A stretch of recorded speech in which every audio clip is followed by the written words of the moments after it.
Hello students, continuing the atomic structure. हम बात करेंगे electronic configuration of D block elements. तो लिखेंगे 3D series.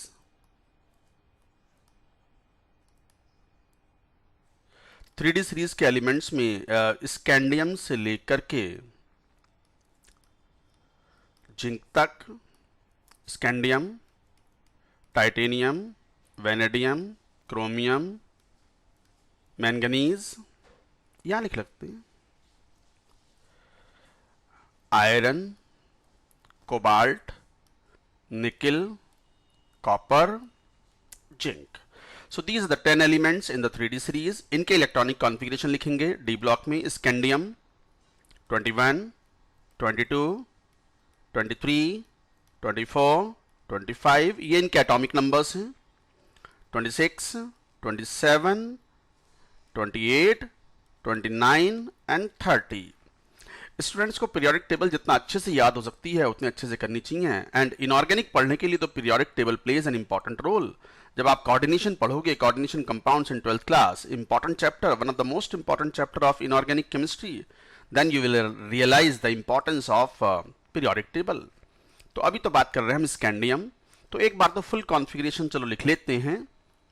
1s2, 2s2, 2p6, 3s2, 3p6।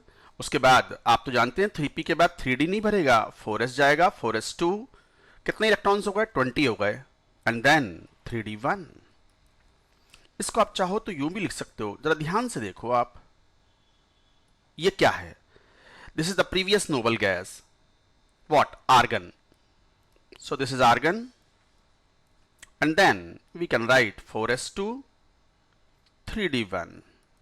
अच्छा, इसको चाहो तो यूं भी लिख सकते हो, और argon 3d1, 4s2। This is also all right, this is also all right. मैं क्यों बोल रहा हूं ये लिखने के लिए? अभी थोड़ी देर में आपको रियलाइज हो जाएगा इस बात का कि जब हम किसी डी ब्लॉक के एटम से कैटायन बनाते हैं तो first we remove the electron from the 4s and thereafter if needed we remove the electron from 3d। तो पहले 4s से इलेक्ट्रॉन रिमूव होते हैं। उसका रीजन भी है, वो भी हम बाद में पढ़ेंगे, हालांकि मैं उसको इंट्रोड्यूस कर देता हूं। Effective nuclear charge, Z effective. तो Z effective on 4s is less, so these electrons are removed first and thereafter if needed then only the 3d electrons will be removed out। अगर आप ये पहला वाला configuration लिखोगे ना, नहीं गलती कोई नहीं है इसमें, पहले वाले में 4s2 and 3d1। But generally जब आप कैटायन बनाते हो तो जल्दी जल्दी में स्टूडेंट्स मिस्टेक कर देते हैं। मैं तो देखता हूं ना स्टूडेंट्स को, तो वो मिस्टेक कर देते हैं और इलेक्ट्रॉन पहले d से रिमूव कर देते हैं, 3d से, 4s से पहले। आप अगर ये वाली आदत डालोगे ना कि 3d को पहले लिखो और 4s को बाद में, तो जब आप कैटायन बनाओगे तो पहले इलेक्ट्रॉन आप 4s से ही रिमूव करोगे। अगर आपने ध्यान नहीं भी दिया है तो भी आपका दिमाग 4s से रिमूव करने में जाएगा and your cation electronic configuration will be correct. तो I would prefer to use 3d first, 4s later, that means in the increasing order of their principal quantum number. Similarly, now titanium you can write in terms of argon 3d2, 4s2, vanadium, argon 3d3 होगा। तो 3d3 को अगर मैं box diagram में भी एक बार बना के तो देख ले, तो 3d3, 4s2, 5 ऑर्बिटल 3d वाले, और ये एक s ऑर्बिटल 4s वाला। How many electrons have to be filled here? 3। तो 3 electrons you can fill like this.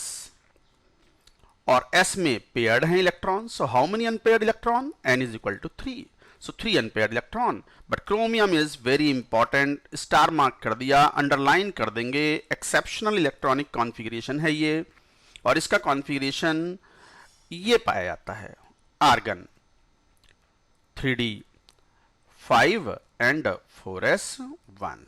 ये है इलेक्ट्रॉनिक कॉन्फ़िगरेशन करेक्ट। आपको यही फॉलो करना है और इसके बेसिस पे क्वेश्चन के जवाब देने हैं। अच्छा, ऐसा क्यों है? ये एनसीईआरटी में बहुत अच्छे से लिखा हुआ भी है और हम यहाँ एक्सप्लेन करेंगे भी immediately after this. Manganese, thereafter you can write argon 3d5, 4s2। Similarly iron, argon box diagram में एक आध बीच बीच में बना के देख लें तो थोड़ी प्रैक्टिस हो जाएगी। आप भी ये रफ कॉपी में एक बार प्रैक्टिस के लिए बनाएं और देखें कि कोई दिक्कत तो नहीं आ रही है। 6 इलेक्ट्रॉन भरने हैं, हंट्स रूल 2 3 4 5, कहीं भी पेयर करा दो छठा इलेक्ट्रॉन, और यहाँ 4s में 2 इलेक्ट्रॉन गए तो दिखाई पड़ रहा है how many unpaired electrons are there, 4 unpaired electrons, तो n is equal to 4। Similarly cobalt, argon 3d7 4s2, nickel, argon 3d8 4s2, copper again exception, and is a very important exception again। Chromium and copper दोनों बहुत important हैं, दोनों students को याद रखने चाहिए। Argon, and this is 3d10 and 4s1, so this is the configuration that you should follow for solving questions। Zinc, argon 3d10 4s2। कई बार आईआईटी अपने सिलेबस में मेंशन करता है कि atomic number up to atomic number 36, तो 30 तक तो हो गई है। 30 के बाद फिर गैलियम, गैलियम के बाद आ जाएगा कौन, जर्मेनियम, आर्सेनिक, आर्सेनिक के बाद सेलेनियम, ब्रोमीन एंड क्रिप्टॉन। तो gallium, germanium, arsenic, selenium, bromine, krypton. तो दिस इज 31, 32, 33, 34, 35, 35 एंड 36। अब ध्यान से देखो, अब यहां पर आर्गन तो है ही, अब ये पी ब्लॉक के एलिमेंट्स हो गए, डी ब्लॉक के नहीं है ये। क्यों? Because 31st electron will enter into the P sub shell, तो configuration will be, it becomes 3d10 4s2 and 4p1। Similarly, argon 3d10 4s2 4p2। arsenic argon के टर्म्स में 3d10 4s2 4p3 and so on, like that you continue to write 3d10 4s2 4p3।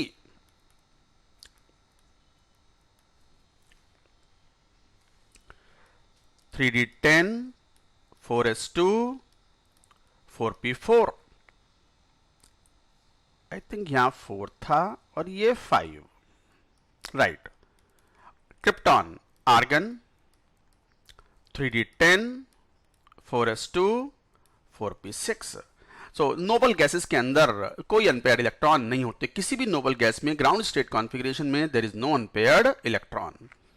उसके बाद चाहें तो हम और भी लिख सकते हैं, rubidium will come and the next period will start, but enough you understood the logic to write the electronic configuration of cation of elements. अब यहीं पे एक पॉइंट आएगा कि हमने देखा था कि डी ब्लॉक में chromium and copper show the exceptional electronic configuration, तो यहीं एक हेडिंग लिखते हैं, exceptional electronic configuration of chromium and copper.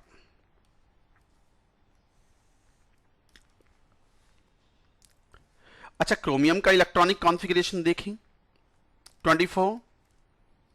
Expected क्या था? एक्सपेक्टेड तो ये था, देखो कि आर्गन 3d4 4s2, बट ये नहीं पाया जाता, दिस इज रॉन्ग। करेक्ट क्या है? करेक्ट एक्सपेरिमेंटली ऑब्जर्व्ड क्या पाया गया? Argon 3d5 4s1, so this is correct. ऐसी copper 29, what was expected? Expected was argon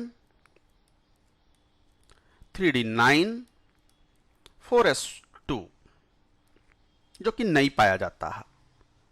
और एक्चुअल क्या है? Argon 3d10 4s1। क्वेश्चन इसी से सॉल्व होने हैं। तो ये कॉन्फ़िगरेशन हुए। तो फिर इनका रीजन क्या है, why do they show the exceptional configuration? अच्छा, up to atomic number 36 only these two configurations are exceptional, but पूरी पीरियोडिक टेबल में there are so many elements, nearly 118 और 119 elements have been discovered. There are so many exceptions. Apart from this, molybdenum is the exception, copper tuthai, silver and gold are the exceptions, and many other exceptions are there. But हमें जरूरत इन दोनों की पड़ती है, chromium and copper की. तो ये correct configuration है. एक्सपेक्टेड कॉन्फ़िगरेशन के बेसिस पे नहीं करने हैं क्वेश्चन, जो कॉन्फ़िगरेशन करेक्ट है उनके बेसिस पे ही क्वेश्चन सॉल्व करने हैं. रीजन क्या है, that we will learn now. तो reason is first, symmetrical distribution of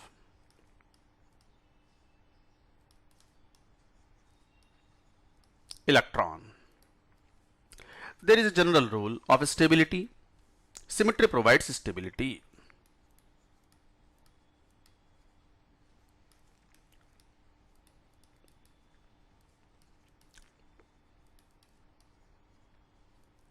Symmetry provides stability.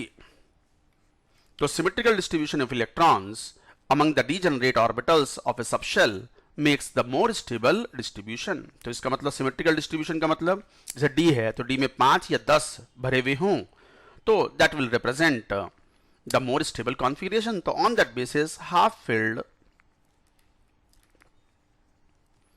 and fully filled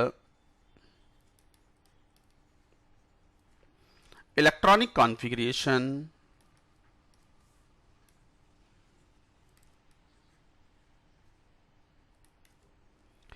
in D subshell particularly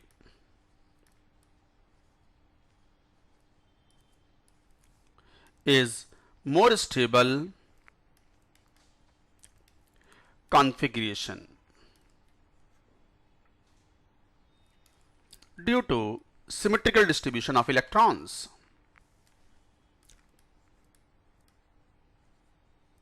Symmetrical distribution of electrons. तो इसका मतलब हाफ फिल्ड ऐसा D में. हालांकि ये जो रूल है ये P ब्लॉक और F ब्लॉक में भी एप्लीकेबल होता है, बट यहाँ पर D ब्लॉक के हम एलिमेंट्स को स्टडी कर रहे हैं तो पर्टिकुलरली यहाँ पर D ब्लॉक की बात कर रहे हैं, but this is applicable for half filled and fully filled configuration of the P block as well as F block. तो मान लो ये था, मान लो ये 3d5 है, तो देखो सभी ऑर्बिटल्स में एक एक इलेक्ट्रॉन गया है as per the Hund's rule, and this is symmetrical distribution of electron. Also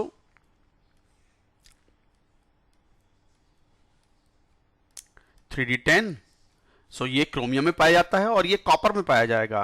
तो 2 3 4 5 6 7 8 9 और ये पेयर्ड होकर के 10. So this is also a symmetrical distribution of electrons. Each of the orbital has got a equal number of electrons. So symmetrical distribution of the electrons in P, D and F make more stable configuration. So that is the reason why that chromium and copper show half filled and fully filled configuration respectively for stability of the atom. देखिए stability is the key for everything. Her atom अपने आप में electronic configuration को इस तरीके से distribute करेगा ताकि वो मोस्ट स्टेबल सिस्टम के रूप में रह सके. तो ये एक रीजन था symmetrical distribution. Second,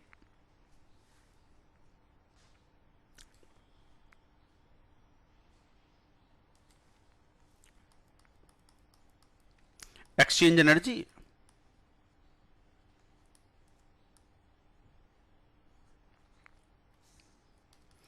It is observed that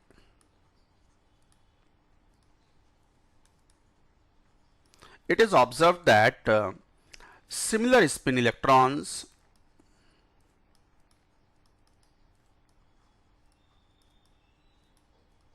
similar spin electrons present in degenerate orbitals of a subshell exchange their positions and release energy. This stabilizing effect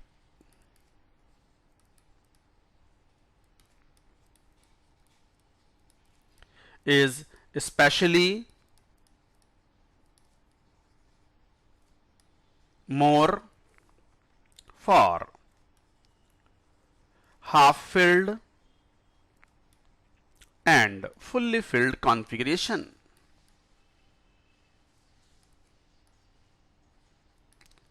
So this is also another contribution. Also, the released energy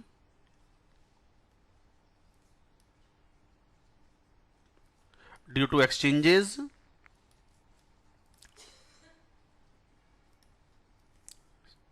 is called exchange energy. More the number of exchanges, greater will be the energy released or exchange energy. So more the number of exchanges,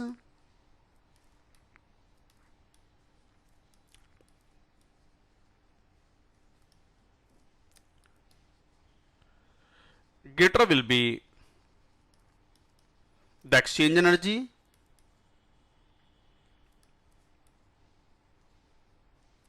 and hence greater stability.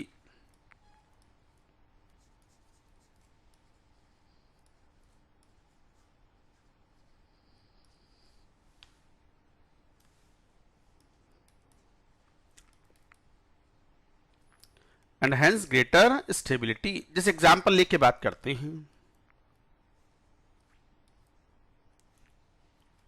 मान लो ये 3d5 configuration है. Chromium में यही पाया जाता है ground state में. These are the 5 electrons. मान लो इसे बोल दिया first, second, third, fourth and fifth electron. मान लो इन इलेक्ट्रॉनों को लेबल कर दिया हमने, first electron, second, third, fourth, fifth electron. तो बताओ फर्स्ट इलेक्ट्रॉन. अच्छा, एक्सचेंजेस किन के बीच में होने वाले हैं? Among the similar spin electrons and present in the degenerate orbitals of A subshell. तो सिमिलर स्पिन वाले इलेक्ट्रॉन्स में एक्सचेंजेस चेक करो. तो फर्स्ट इलेक्ट्रॉन कितने एक्सचेंजेस करेगा? इसके साथ भी कर सकता है, थर्ड के साथ भी, फोर्थ के साथ भी, फिफ्थ के साथ भी. कितने? 4 एक्सचेंजेस. सेकंड इलेक्ट्रॉन कितने एक्सचेंजेस कर सकता है? सेकंड भी बाकी 4 के साथ कर सकता है, बट ये वाला तो हमने काउंट कर लिया ना फर्स्ट के साथ वाला. तो न्यू एक्सचेंजेस कितने हुए? With third, fourth and fifth 3. Third electron भी एक्सचेंज कितने के साथ करेगा? बाकी चारों के साथ करेगा, बट पहले और दूसरे के साथ हम काउंट कर चुके हैं. तो how many? 2. And the fourth electron will do the exchange with 1. Total कितने हो गए? सर आपने पांचवें इलेक्ट्रॉन के एक्सचेंजेस काउंट नहीं करे. अरे भाई वो ऑलरेडी कॉम्बिनेशंस में सारे काउंट हो चुके हैं. तो कितने हो गए? 7, 9, 10. Total 10 number of exchanges will be there and there is a general expression. क्या? Total number of exchanges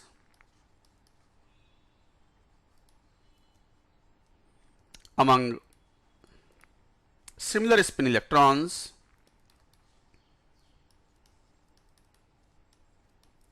is equal to Nc2, that is n into n minus 1 upon 2, where n is equal to number of similar spin electrons, where n is equal to number of similar spin electrons. So like that you can calculate the number of exchanges. So n into n minus 1 upon 2, n is the number of similar spin electrons present in degenerate orbitals of a subshell. तो like that we find out the exchange energy. मान लो कोई इसमें कहने लगे कि बताओ 3d10 में कितना होगा? तो आप ही बताओ टोटल एक्सचेंजेस कितने हुए। सिमिलर स्पिन वाले इलेक्ट्रॉन्स कितने हैं, 5। वो कितने एक्सचेंजेस करेंगे, 10। स्पिन डाउन वाले कितने इलेक्ट्रॉन्स हैं, अगेन 5। स्पिन अप वाले 5, स्पिन डाउन वाले 5, तो वो भी कितना करेंगे, 10। 20 exchanges, 20 exchanges. So like that we find out.